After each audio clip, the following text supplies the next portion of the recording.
Welcome to என் உலகம் என் வீடு. இன்றைக்கி நம்ம பார்க்க போகிறது Pongal cleaning part 4 full video தான். இன்றைக்கி நான் க்ளீன் பண்ணுறது எங்கள் வீட்டோடைய ஸ்டோர் ரூம். அதாவது ரேராக யூஸ் பண்ணக்கூடிய திங்ஸ் அத்தனையுமே இந்த ரூமில் தான் நாங்கள் வச்சுருக்கோம்.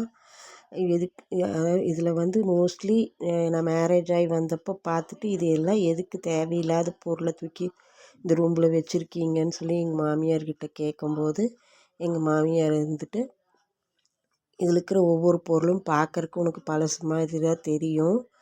ஆனால் இதில் ஒரு பொருள் இல்லைன்னு போய் உனக்கு தேவை இருக்கும்போது போய் இன்னொருத்தர்கிட்ட நீ ஒரு சின்ன பக்கெட்டாக இருக்கட்டும், இல்லை ஒரு பெயிண்ட் ப்ரஷ்ஷாக கூட இருக்கட்டும், இல்லைன்னு போய் பக்கத்தில் இருக்கிறவங்ககிட்ட ஒரு அவசரத்துக்கு கொஞ்சம் இருந்தால் கொடுங்கன்னு நீ கேட்டு பார்த்தீங்கன்னா தான் அவங்களுடைய ஒரிஜினல் முகம் உனக்கு என்னன்னு தெரியும்.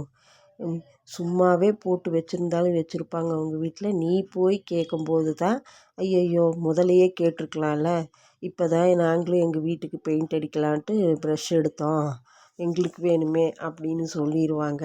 எந்த பொருளுமே நம்ம வீட்டில் இருந்தால் தான் நமக்கு ஆகும், நம்ம தேவைக்கு இருக்கும்போது ஆகும். இப்போ என்ன நீ என்ன தலையில் தூக்கி வச்சுட்டா இருக்கிற? நம்ம வீட்டில் இப்படி ஒரு ரூம் இருக்குது, இதில் போட்டு வச்சுக்கோ, வருஷத்தில் ஒரு தடவை எடுத்து சுத்தம் பண்ணி திரும்ப தூக்கி உள்ளவே, உனக்கு தேவை இருக்கும்போது நீ நம்ம வீட்டில் இருந்தால் தானே எடுத்துக்க முடியும் அப்படின்னு சொன்னாங்க. அப்போதைக்கு கல்யாணமான புதுசில் அப்பா இது என்னடா இது இத்தனை ஜாமானத்தையும் எடுத்து எடுத்து ஒவ்வொரு தடவையும் சுத்தம் பண்ணுறதான்னு யோசித்தது உண்டு.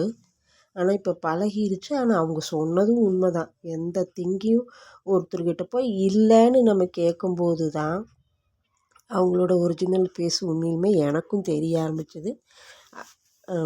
அப்படி இல்லைன்னு போய் கேட்குற அளவுக்கு எங்கள் மாமியார் என்னை விடவும் இல்லை. எல்லாமே எனக்காக எங்கள் மாமியார், என் ஹஸ்பண்டு எனக்கு எல்லாமே சேர்த்தி வச்சுருக்காங்க. அப்படி எப்பாவது ரேராக யூஸ் பண்ணக்கூடிய திங்ஸ் எல்லாம் தான் இந்த ரூமில் போட்டு வச்சுருக்கேன். ஆனால் இதை இந்த ஒரு ரூமை மட்டும் நான் இயர்லி ஒன்ஸ் தான் சுத்தம் பண்ணுவேன். நான் ரொம்ப ரேராக இருக்கக்கூடிய திங்ஸ் தானேன்னு சொல்லிவிட்டு இயர்லி ஒன்ஸ் தான் நான் சுத்தம் பண்ணுவேன். அப்படி இயர்லி ஒன்ஸ் சுத்தம் பண்ணுறதுனால இந்த ரூம்குள்ளே கொஞ்சம் டஸ்ட்டும் கொஞ்சம் ஓவராக தான் இருந்தது. அதனால என் பசங்களுடைய ஹெல்ப்பை நான் எடுத்துக்கிட்டேன்.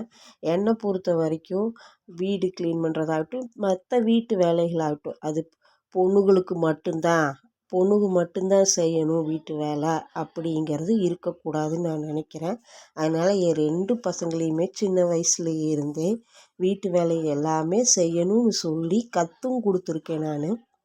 அதனால் 2 பசங்களுமே எனக்காக வீடு கூட்டி தருவானுங்க, பாத்திரம் கழுவி தருவானுங்க, வேறு என்ன வேணும்னாலும் எனக்கு செஞ்சு தருவானுங்க. ஒரு தோசை கூட எனக்காக ஊற்றி கொடுப்பானுங்க.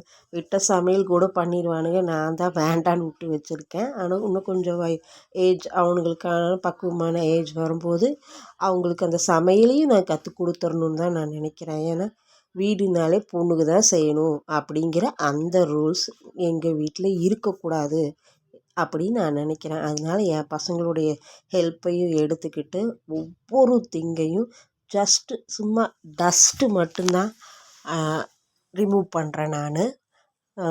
தண்ணி போட்டு கழுவுற மாதிரி திங்ஸ் எல்லாம் இங்கே ஒன்றும் இல்லை. சும்மா டஸ்ட்டை அடித்து விட்டுட்டு திரும்ப தூக்கி உள்ளே வைக்கிறதான். ஆனால் நிறைய சின்ன சின்ன திங்ஸு நிறைய இருந்தது. இந்த ரூமை க்ளீன் பண்ண போகிறோம் அப்படின்னு நினச்சாலே எனக்கு 2 நாளுக்கு முன்னாடியே காய்ச்சல் வர மாதிரி ஆயிடும். அவ்வளோ திங்ஸு இதுக்குள்ளே இருக்கும். இருந்தாலும் நம்மளை விட்டால் நம்ம வீட்டில் இருக்கிற வேலையை வேறு யார் செய்வா அப்படின்னு சொல்லி என்னை நானே மோட்டிவேட் பண்ணிட்டு தான் இந்த ரூம்குள்ளே க்ளீன் பண்ணணுங்கிற மைண்ட் செட்டுக்கே வருவேன். இந்த ரூமை க்ளீன் பண்ணுறதுனால ஏர்லி மார்னிங்கே எந்திரிச்சு மற்ற வீட்டு வேலைகள் எல்லாத்தையும், அதாவது சமைக்கிறது, ஆஃப்டர்நூனுக்கு தேவையான லஞ்சு முதல் கொண்டு எல்லாம் சமைச்சு வைக்கிறது, வீட்டில் இருக்கிற மற்ற ரூம்ஸ் எல்லாம் க்ளீன் பண்ணி விட்டுட்டு எல்லா வேலையும் முடிச்சுட்டு அப்புறமா தான் இந்த ரூம்குள்ளே நான் வருவேன். வந்தேன்னா இந்த ரூம்குள்ளே ஒரு 4 ஹவர்ஸ் கிட்ட வேலை தாட்டும் எனக்கு. இன்றைக்கி என் பசங்களும் இருந்ததுனால எனக்கு ரொம்ப ஈஸியாக இருந்ததுன்னு கூட சொல்லலாம். 4 ஹவர்ஸ்க்குள்ளே முடிச்சிட்டேல. நான் ஒருத்தியே செய்கிற மாதிரி இருந்தால் மோர் தேன் 7 ஹவர்ஸ் ஆகும். ஏன்னா இந்த ரூம்குள்ளே நான் அவ்வளோ ஜாமானத்தை வச்சுருக்கேன். ஆனால் அடுக்கி வச்சுருக்கேன். எந்த திங்கு எப்போ என் ஹஸ்பண்ட் வந்து எனக்கு இது வேணும் இதை எடுத்து கொடுன்னு கேட்டாலும் நான் போய் டக்குன்னு எடுத்து கொடுப்பேன். பார்த்தா க்ளீன் பண்ணி முடிச்ச வரை பார்த்தாலும் கசகசன்னு இருக்கிற மாதிரி தான் உங்களுக்கு தெரியும். ஏன்னா வந்து அவ்வளோ எல்லாமே பழைய ஜாமானுங்க தான். அதனால பார்த்தா உங்களுக்கு அப்படி தெரியும். பெயிண்ட் பக்கெட்ஸ்லேருந்து எல்லாமே இப்போ ஏதாவது பில்டிங் ஒர்க் எங்கள் வீட்டில் நடக்குது, எங்கள் கடையில் நடக்குதுன்னா டக்குன்னு வந்து பெயிண்ட் பக்கெட்டு கொடு, வாட்டர் ஹோஸ் பைப் கொடு அப்படின்னு சொல்லி கேட்பாங்க. அப்புறம் நிறைய டியூப் லைட்டாக அடுக்கி வச்சுருக்கேன்னு நினைக்காதீங்க. எங்கள் ஹஸ்பண்ட் வந்து சவுண்ட் சர்வீஸாக பண்ணிகிட்ருக்காரு. இந்த பழைய டியூப் லைட்லாம் வந்து என்னைக்காவது ஷூட்டிங்க்கு இந்த 80s ஃபிலிம்ஸ் எடுக்கிறேன், 70s ஃபிலிம்ஸ் எடுக்கிறேன்ட்டு எங்கள் ஊர் பக்கத்தில் திருமூர்த்தி மலை அந்த மாதிரி இதுக்கெல்லாம் வந்து ஷூட்டிங் எடுக்கிறதுக்கு வருவாங்க.